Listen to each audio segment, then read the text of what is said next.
أعوذ بالله من الشيطان الرجيم بسم الله الرحمن الرحيم شهر رمضان الذي أنزل فيه القرآن هدى للناس وبينات من الهدى والفرقان. قال الله تعالى في مقام آخر إنا أنزلناه في ليلة القدر وما أدراك ما ليلة القدر ليلة القدر خير من ألف شهر. وقال الله تعالى في مقام آخر إن هذه القرآن يهدي للتي هي أقوم ويبشر المؤمنين الذين يعملون الصالحات أن لهم أجرا كبيرا. صدق الله العظيم. رب اشرح لي صدري ويسر لي أمري واحلل عقدة من لساني يفقهوا قولي. اللهم أرنا الحق حقا وارزقنا اتباعه وأرنا الباطل باطلا وارزقنا اجتنابه. آمین یا رب العالمین. قابل احترام تحریک رفقا، دوست احباب، سامعین اور سامعات، السلام علیکم ورحمۃ اللہ وبرکاتہ. آج میں آپ کے سامنے اس غرض سے حاضر ہوا ہوں کہ اللہ کے کلام قرآن پاک کے حوالے سے کچھ چیزیں ہدایتاً بھی، رہنمائی کے طور پر بھی، اور رمضان کے حوالے سے بھی آپ حضرات کے سامنے اس امید کے ساتھ رکھوں کہ اللہ کے کلام نے جس طرح سے ماضی میں انسانوں کی ہدایت و رہنمائی کا سامان مہیا کیا تھا، وہ اپنی اس مکمل صفت کے ساتھ آج بھی بنی نوع انسان کے پاس موجود ہے. بس ضرورت اس بات کی ہے کہ ہم اپنے مسائل کو لے کر اس کے پاس آئیں اور اللہ کے اس کلام سے ہدایت و رہنمائی حاصل کرنے کی کوشش کریں. سامعین محترم، قرآن مجید کے حوالے سے میں نے آپ کے سامنے 3 الگ الگ مقامات سے 3 آیتیں تلاوت کی. ان تینوں آیات میں اللہ رب العزت نے قرآن مجید کی کچھ صفات اور اس کی خصوصیات بیان فرمائی. یہ قرآن جو من جانب اللہ وحی ہے، جو اللہ کا کلام اللہ ہے، اس کی اہمیت، اس کی افادیت، اس کی فضیلت اور ایک مومن کی زندگی میں اس کے جو فضائل پوشیدہ ہوتے ہیں، یہ کیا ہے. خود اللہ رب العزت اپنے کلام میں اپنے کلام کے جلال کو یوں بیان کرتا ہے کہ لو انزلنا هذا القرآن على جبل لرأيته خاشعا متصدعا من خشیۃ اللہ، کہ اگر اللہ پاک کا یہ پاک کلام اپنے پورے جلال کے ساتھ کسی جبل پر، کسی پہاڑ پر نازل کر دیا جاتا، تو اے مخاطب آپ دیکھتے ہیں کہ اللہ کی خشیت کی وجہ سے،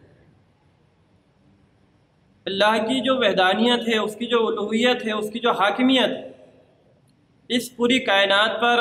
اس کی جو قدرت ہے، اس کی ہیبت کی وجہ سے وہ بہت مضبوط بلند و بالا پہاڑ اللہ کی ہیبت سے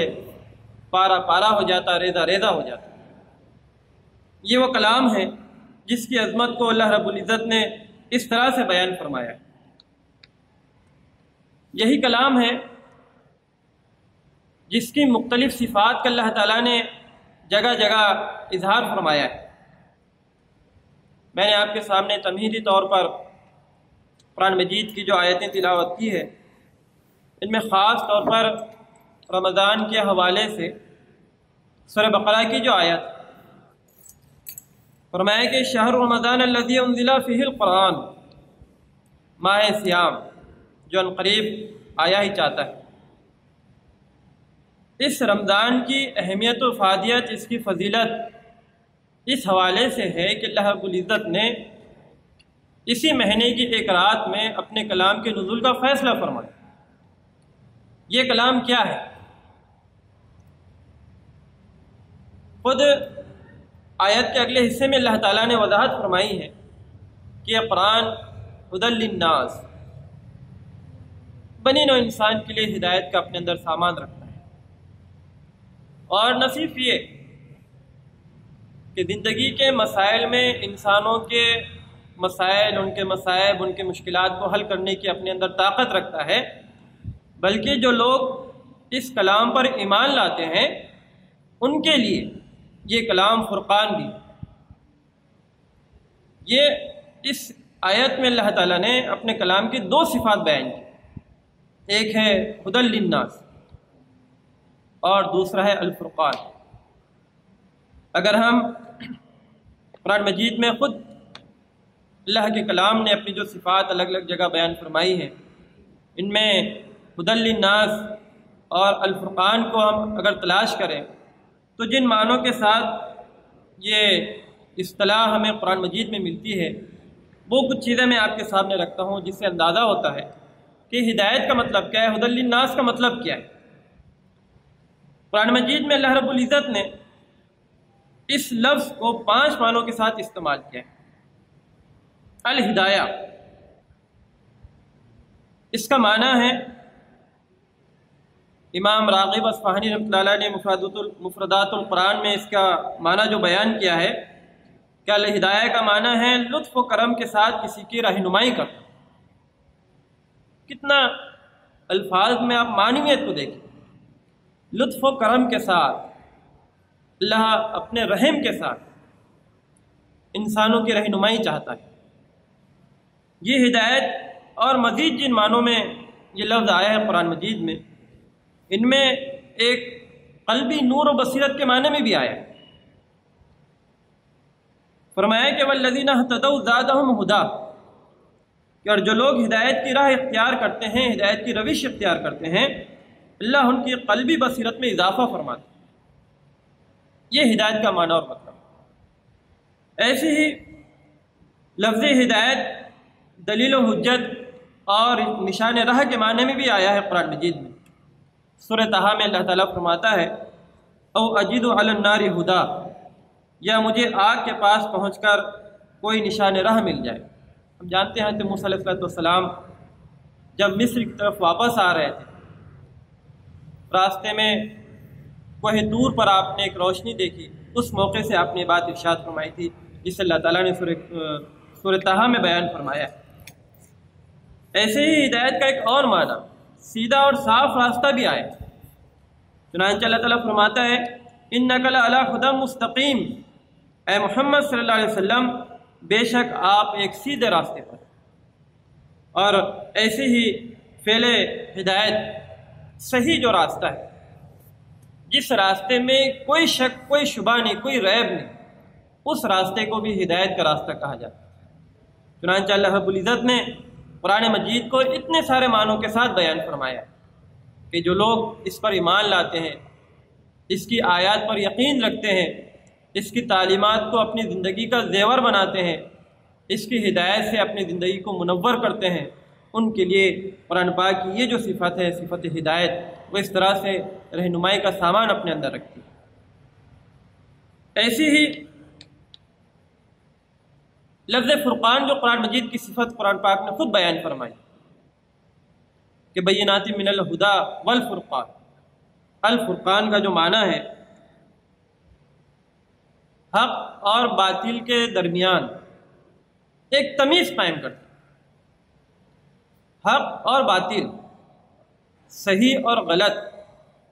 سفید اور سیاہ، اس طرح سے ان دونوں کے درمیان تمیز پیدا کر دینا کہ ہر آنکھ ان دونوں چیزوں میں واضح فرق ہر آنکھ کو نظر آنے لگے کہ دونوں میں کیا فرق۔ اس معنی میں قرآن مجید نے لفظ فرقان کو استعمال کیا۔ چنانچہ سورہ انفال میں ہم جانتے ہیں سورہ انفال غزوہ بدر پہ تبصرہ کرتے ہوئے نازل ہوئی سورت، اس میں اللہ تعالیٰ فرماتا ہے یا ایھا الذین آمنوا ان تتقوا اللہ یجعل لکم فرقانا، اے مومنو اگر تم اللہ سے ڈرو گے تو تمہارے لیے امر فارغ پیدا کر دے گا۔ یہ امر فارغ جو ہے دراصل اس سے مراد تمہارے دلوں کے اندر نور اور توفیق پیدا کر دے گا، جس کے ذریعے تم حق و باطل میں امتیاز کر سکو۔ اور یہ ایک ایسی چیز ہے جس کو اللہ تعالیٰ نے اپنی جانب منسوخ کیا ہے کہ اگر تم اللہ کی تقوی اور تقوی کی جو ضروریات ہیں، جو مقتضیات ہیں، ان کو اگر تم پورا کرو گے تو اس کے نتیجے میں اللہ تعالیٰ تمہیں فرقان سے جو ہے نوازے گا۔ یہ فرقان ایسے ہی ایک اور جگہ پر فرقان ہی کی وضاحت کرتے ہوئے اللہ تعالیٰ فرماتا ہے وَلَقَدْ آتَيْنَا مُوسَىٰ وَهَارُونَ الْفُرْقَانَ وَضِيَاءً وَذِكْرًا لِلْمُتَّقِينَ، کہ بے شک ہم نے موسیٰ اور ہارون کو فرقان عطا کیا اور روشنی دی۔ گویا اگر ہم دیکھیں تو اللہ رب العزت نے وہ کتاب جو حضرت موسیٰ علیہ السلام کو دی تھی اور وہ کتاب جو رسول پاک صلی اللہ علیہ وسلم کو دی ہے اللہ نے، ان دونوں کتابوں کو اللہ تعالیٰ نے فرقان کے نام سے نوازا۔ گویا ایسی کتاب جو اپنے ماننے والوں کے اندر اس بات کی تمیز پیدا کرتی ہے کہ صحیح کیا ہے اور غلط کیا ہے، اور یہ تمیز صرف ظاہری نہیں ہوتی بلکہ تمیز اندرون سے بھی تعلق رکھتی ہے کہ ایک مومن کا جو قلب ہے وہ اس قابل ہوتا ہے کہ وہ حق اور باطل میں تمیز کر سکے۔ یہ قرآن مجید کی جو صفت ہے جو خود اللہ تعالیٰ نے ارشاد فرمائی ہے وہ اس کے نتیجے میں۔ اسی کے ساتھ ہم دیکھتے ہیں کہ یہ اللہ کا جو کلام ہے قرآن مجید، اس کلام پر ایمان لانے کے بعد ایک بندے مومن جب اس ایمان کے تقاضوں کو پورا کرتا ہے تو اس کے نتیجے میں ایمان میں جو بالغی پیدا ہوتی ہے، ایمان میں جو تازگی پیدا ہوتی ہے، ایمان میں جو بڑھوتری پیدا ہوتی ہے، قرآن مجید نے خود اس کو جگہ جگہ بیان فرمایا۔ چنانچہ ایک جگہ اللہ تعالیٰ ارشاد فرماتا ہے کہ انما المؤمنون الذين اذا ذکر اللہ وجلت قلوبهم واذا تلیت علیہم آیاتہ زادتهم ایمان۔ یہ اہل ایمان کی صفت ہے۔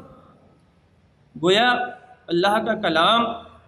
یہ ایک ایسی چیز ہے جس کا براہ راست تعلق ایک مومن کے قلب اثر سے ہوتا ہے،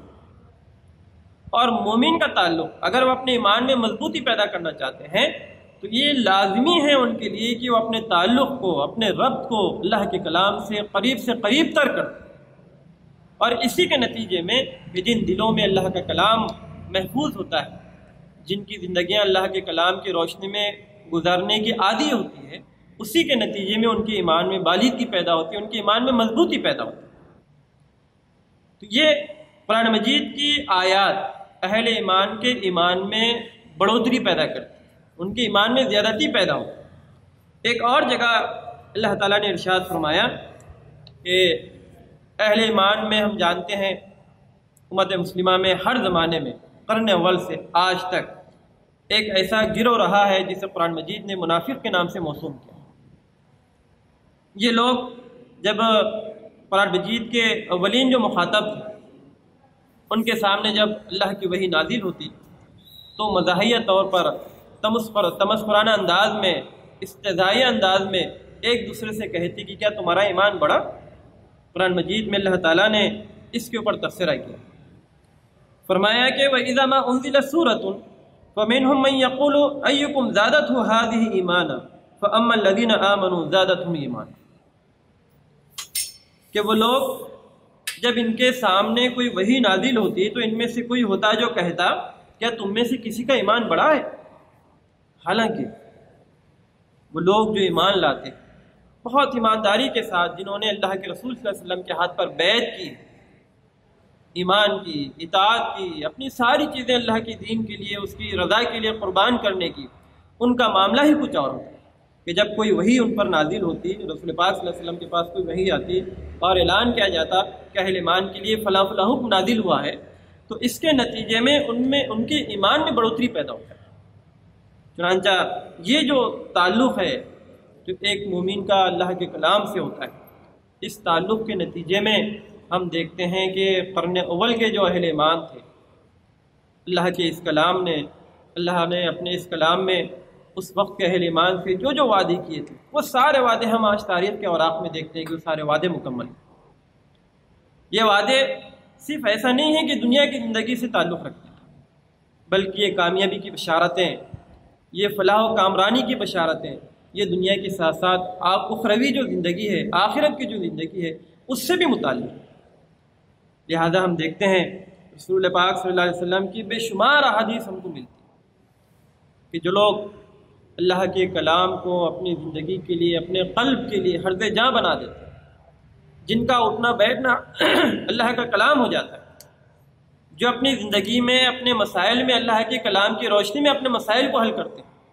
ان کے حوالے سے رسول اللہ صلی اللہ علیہ وسلم نے جو بہترین جو ہدایتیں، جو بشارتیں، جو خوشخبریاں دی ہے، اگر ہم وہ دیکھیں تو ایک بڑی کتاب کی شکل میں یہ احادیث ہم کو جو ہے احادیث کی کتابوں میں جو ہے نظر آتی ہے۔ اس حوالے سے کچھ چیزیں جو ہے صرف مفہوم کے طور پر میں آپ کے سامنے رکھنا چاہوں۔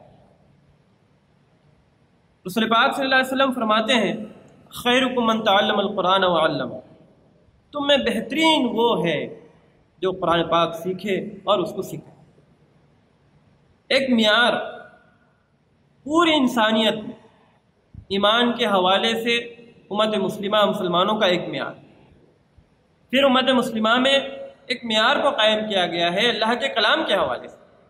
کہ جو لوگ اللہ کے کلام کو پڑھتے ہیں، اس کو سیکھتے ہیں، اس کے آیت میں غور و فکر کرتے ہیں،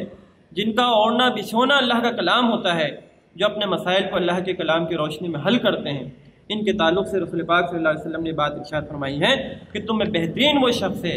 جو قرآن پڑھتا ہے اور قرآن کو پڑھاتا ہے۔ اور صرف یہی نہیں بلکہ ایک حدیث بخاری مسلم نے اس کو روایت کی ہے کہ اللہ کے رسول صلی اللہ علیہ وسلم فرماتے ہیں کہ قرآن مجید کا ماہر معزز و محترم فرشتوں اور معظم و مکرم انبیاء علیہ السلام کے ساتھ، ہم اندازہ لگا یہ اللہ کے کلام کی صحبت، اس کی آیات میں غور و فکر کرنا اور اس کی روشنی کو اپنی زندگی میں انڈیل دینا،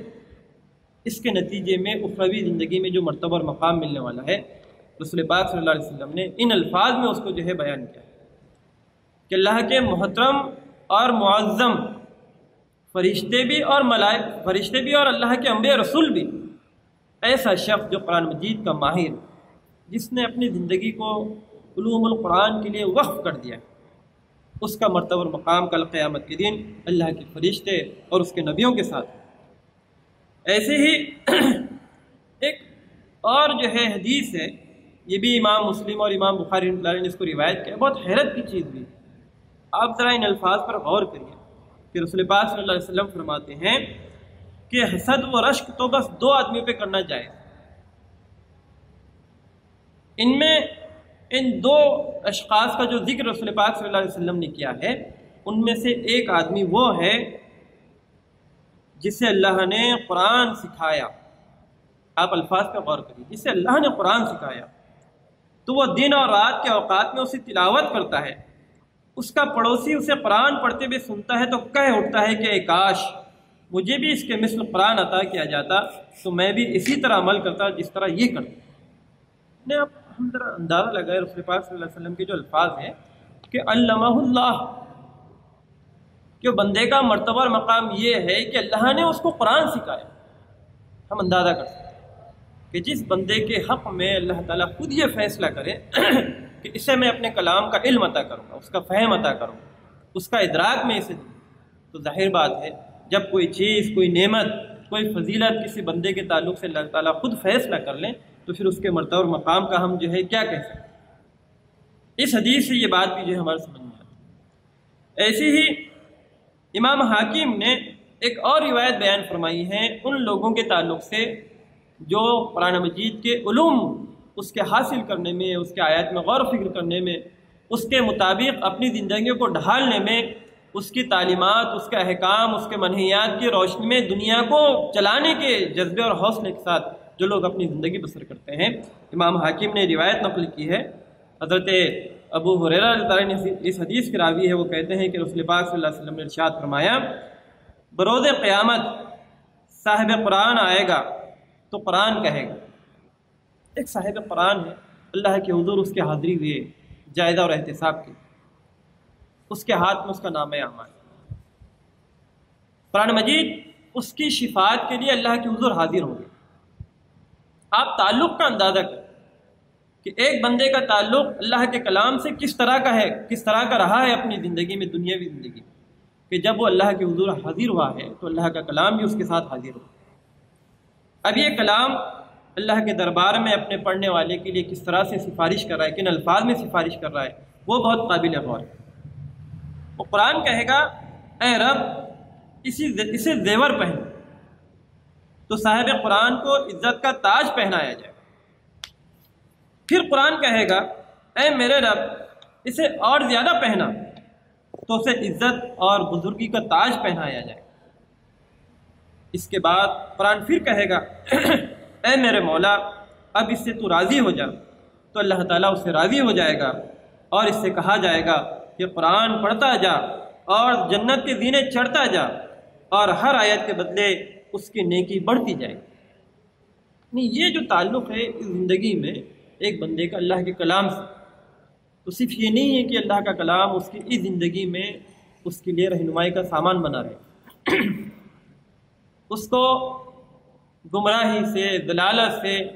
طاغوت کی غلامی سے، نظام باطل کی غلامی سے بچا کے رکھے گا۔ صرف اتنا ہی نہیں بلکہ اللہ کا کلام کل قیامت کے دن حشر کے میدان میں بھی اس کے ساتھ ساتھ ہے۔ بعض حدیث میں آتا ہے کہ یہ کلام قبر کے اندر بھی ایک مومن کے تحفظ کے لیے، اس کی حفاظت کے لیے وہاں حاضر ہو جائے گا۔ یہ جو تعلق ہے، یہ جو صحبت ہے، اس صحبت کا ہم اندازہ کر سکتے ہیں۔ یہ اللہ کا کلام۔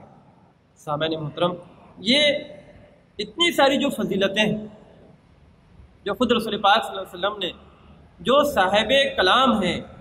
جن کے قلب اطہر پہ اللہ رب العزت نے اپنے آخری کلام کو نازل کیا ہے،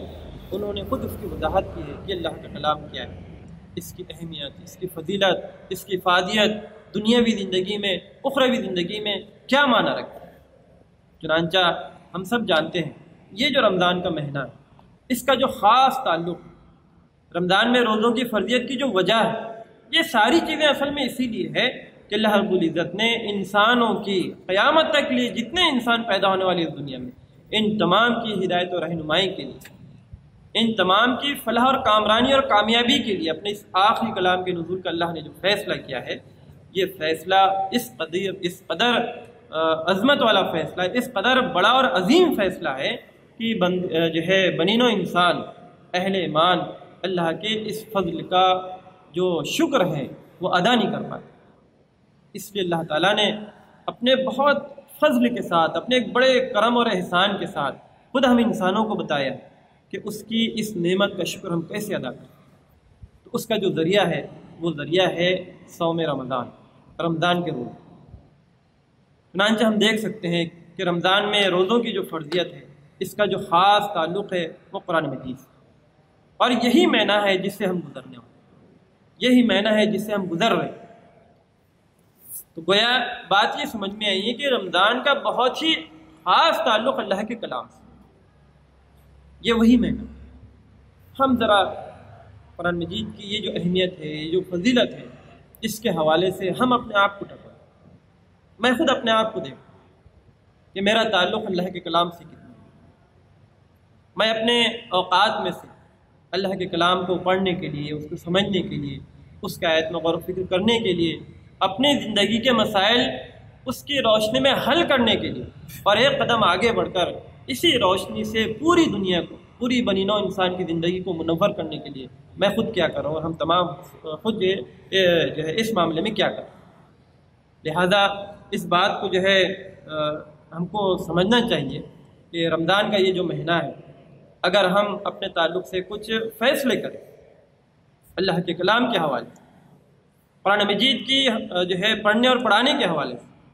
تو میں اس موقع سے یہ بات آپ کے سامنے رکھنا چاہوں گا کہ بحیثیت مسلمان قرآن مجید کے جو حقوق مجھ پر اور آپ پر عائد ہوتے ہیں، اور ہم ان حقوق کو سمجھنے کی کوشش کریں، سمجھ کر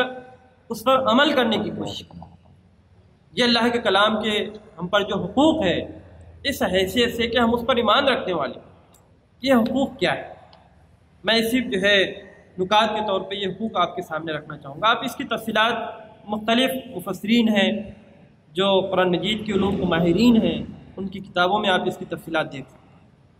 یہ جو حقوق ہے، قرآن مجید کا سب سے پہلا جو حق ہے ایک مسلمان پر، وہ یہ حق ہے کہ ہم اس پر ایمان لیں. الف لام میم ذالک الکتاب لا ریب، ایسی کتاب جس کے کسی ایک لفظ میں بھی کسی طرح کا کوئی شک نہیں کیا جا سکتا. یہ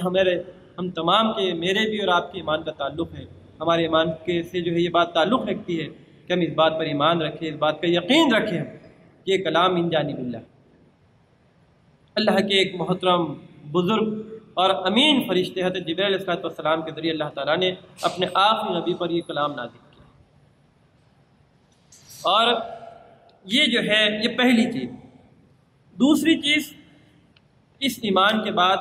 ہم اللہ کے اس کلام کو تلاوت بھی ترتیل کے ساتھ، اس کے جو آداب ہے، اس کی جو تجوید ہے، اس کے ساتھ ہم اس کو پڑھنے کی کوشش کریں، پڑھنے کی جو ہے ہم عادت ڈالیں اپنے آپ. تیسرا جو حق ہے وہ ہے اس سے نصیحت حاصل کرنا اور اس سے جو ہے اس کے آیات میں تدبر کرنا، غور و فکر کرنا. کہ جب ہم اللہ کے کلام کو ہمیں جو ہے پڑھنا آ گیا ہے تو پھر ہم ایک منزل اور آگے بڑھیں،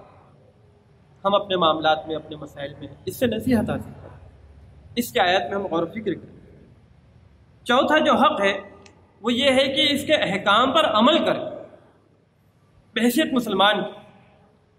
اور پانچواں حق یہ ہے کہ ہم اس کلام کی دعوت کو، اس کی تبلیغ کو،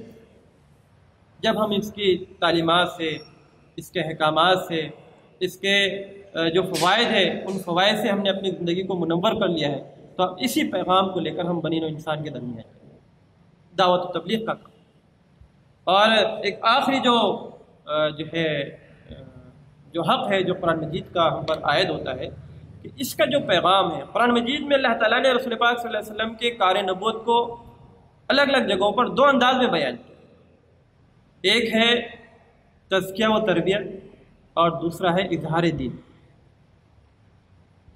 جو لوگ اس دین کو مانیں گے، اس کلام پر ایمان لائیں گے، وہ اپنے آپ کو اس کے اظہار کے لیے، اس کے غلبے کے لیے، اعلاء کلمت اللہ کے لیے اور اقامت دین کے لیے تیار کریں.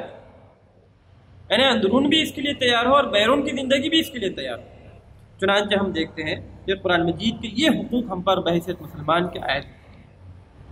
یہ جو ہے قرآن مجید کی اہمیت و افادیت ہے جس کو ہم کو سمجھنا چاہیے. سامعین محترم، میں آپ کے سامنے آخری بات رکھنا چاہوں. آپ دیکھیے اللہ رب العزت نے اپنے اس کلام کے نزول کا جو فیصلہ کیا تھا رسول پاک صلی اللہ علیہ وسلم کے قلب اطہر پر، اس وقت کی آپ دنیا اٹھا کر دیکھیے. کیا اس وقت دنیا میں ترقی نہیں تھی؟ کیا دنیا کی بڑی بڑی قومیں تہذیب اور تمدن کے میدان میں پیچھے رہ گئی تھی؟ صرف تہذیب و تمدن نہیں بلکہ دین اور مذہب کے نام پر بھی ہم دیکھتے ہیں کہ بنی اسرائیل، یہود و نصارہ دنیا میں موجود تھے. ایسا بھی نہیں ہے کہ بنی نوع انسان اپنے خالق، اپنے مالک کے نام سے غافل ہو گئے، اس کو بھول بیٹھے. یہ ساری چیزیں ہم کو ملتی ہیں، لیکن اصل جو چیز ہے کہ یہ انسان اپنے رب کو حق تقاتی، اللہ کا جو حق ہے وہ حق دینے سے گریز کر رہی تھی. اللہ کے اس حق کو تو قبول کرنے کے لیے تیار تھی کہ اس کی صفات میں کچھ نہ کچھ حد تک اس کی عبادت کی جائے، لیکن اس کی صفت حاکمیت میں ہم دیکھتے ہیں کہ انسانوں کی تقریباً پوری دنیا آپ اٹھا کر دیکھیے کہ دنیا کی ہر تہذیب اللہ کی صفت حاکمیت پر ڈاکہ ڈال رہی ہے. اس پس منظر کو آپ سامنے رکھیے اور فی الوقت اللہ کا وہی کلام ہمارے پاس من و ان 30 پاروں میں پورا کے پورا ویسے ہی محفوظ ہے. کہ آج سچویشن ویسی نہیں ہے. آج بھی دنیا تہذیب و تمدن کے معاملے میں بہت آگے ہے. آج تو انسان نے وقت کے گزرنے کے ساتھ، مرور زمانہ کے ساتھ، سائنس اور ٹیکنالوجی میں اتنی ترقی کر لی ہے کہ ماضی میں کبھی انسان نے اس طرف سوچا بھی نہیں. لیکن اس کے باوجود آج آپ دیکھیے چاہے عام انسانوں کی ہم بات لے لیں، دیگر اقوام کی ہم بات لے لیں، یا امت مسلمہ کی ہم بات لیں، آج اسی موڑ پر ہم بھی جو ہے پہنچے گئے، اسی موڑ پر ہم بھی آج کھڑے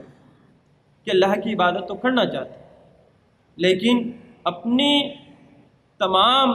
عبادات اور رسوم عبادات جو ہے ان کو اللہ کے در پر یا اللہ کے سامنے جھکانے کے لیے تیار نہیں، یعنی وہی جرم جو ماضی میں ہوتا تھا اسی جرم کا ارتکاب آج خود امت مسلمہ بھی یا امت مسلمہ کا ایک بہت بڑا حصہ کر رہا ہے، عام انسانوں کی بات ہی کی کہ ہم اللہ کی صفت حاکمیت پر ڈاکہ ڈالنے کا جرم کر رہے ہیں۔ یہ جو ہے جرم آج بھی ایسی ہے، آپ چاہے مغربی دنیا کو لے لیں یا مشرقی دنیا کو لے لیں، انسانوں کا ایک بہت بڑا طبقہ ہے جو اس جرم کا ارتکاب کرتا ہے۔ چنانچہ جس طرح سے رسول پاک صلی اللہ علیہ وسلم نے اپنے زمانے میں جب اللہ کی جانب سے آپ پر وحی نازل ہوئی تو آپ نے یہی کام انجام دیا کہ انسان اللہ کی صفات میں سے جس صفات پر ڈاکہ مار رہا تھا اس چیز کو اللہ کے رسول صلی اللہ علیہ وسلم نے انسانوں کو بتایا کہ وہ کہاں ٹھوکر کھا رہا ہے، وہ کہاں غلطی پر۔ وہی کام آج بحیثیت رسول پاک صلی اللہ علیہ وسلم کی امتی کی، آج بحیثیت کار نبوت کے وہی ذمہ داری ہمارے کندھوں پر بھی عائد ہوتی کہ اللہ تعالیٰ کے دین الدین کا جو تصور ہے اس الدین کے تصور سے ہم خود بھی آشنا ہوں، امت مسلمہ کو بھی آشنا کریں اور تمام بنی نوع انسان کو بھی ہم اس سے آشنا کریں۔ اور اسی حوالے سے بات ہم کو سمجھنا چاہیے کہ ماضی میں جب انسانیت آگ سے بھرے گڑھے کے کنارے جو ہے پہنچ چکی تھی اور پروانہ وار اس میں گر رہی تھی، اللہ کے آخری فرستادے نے اعلان کیا کہ میری حیثیت ایسی ہے کہ میں ایک ایک کی کمر پکڑ کر اس آگ کے گڑھے سے ان کو گرنے سے میں ان کو بچا رہا ہوں۔ آج بھی انسانیت اسی تباہی اور بربادی کے گڑھے کے کنارے پہنچی۔ رسول پاک صلی اللہ علیہ وسلم کی امتی ہونے کی حیثیت سے اب وہی کردار جو ماضی میں رسول پاک صلی اللہ علیہ وسلم نے ادا کیا تھا وہ اب ہم کو ادا کرنا چاہیے کہ ہم بنی نوع انسان کو بتائیں کہ وہ سائنس اور ٹیکنالوجی کے نام پر، وہ ترقی کے نام پر، وہ آزادی کے نام پر، وہ دین اور مذہب کے نام پر تباہی اور بربادی کے جس راستے پر جا رہا ہے، ہم جو ہے بہت دردمانہ جو ہے اپنے کردار کے ساتھ ان کے پاس جائیں، قرآن مجید کا دین کا میسج ان کے پاس رکھیں، ان کو بتائیں کہ انسان جن مسائل کا آج دنیا میں شکار ہے اس کا حل ماضی میں بھی قرآن مجید کے پاس تھا، آج بھی قرآن مجید کے پاس۔ لہذا یہ جو ہے رمضان کا جو مہینہ ہے اس مہینے کو ہم غنیمت جانیں۔ اللہ بہتر جانتا ہے کہ آئندہ رمضان یا خود یہ جو رمضان چل رہا ہے ان میں سے اس رمضان میں ہم میں سے کتنے لوگ باقی ہیں۔ اللہ بہتر جانتا ہے کہ ہم میں سے کسی کو آنے والا رمضان ملے گا یا نہیں ملے گا۔ تو جو فرصت، جو موقع اللہ کی طرف سے ہم کو ملا ہوا ہے، ہم اپنی زندگی کے تعلق سے ایک فیصلہ کریں قرآن مجید کے حوالے سے کہ ہم اس کو پڑھیں گے، اس کو سمجھیں گے، اس کی زبان کو جاننے کی کوشش کریں گے،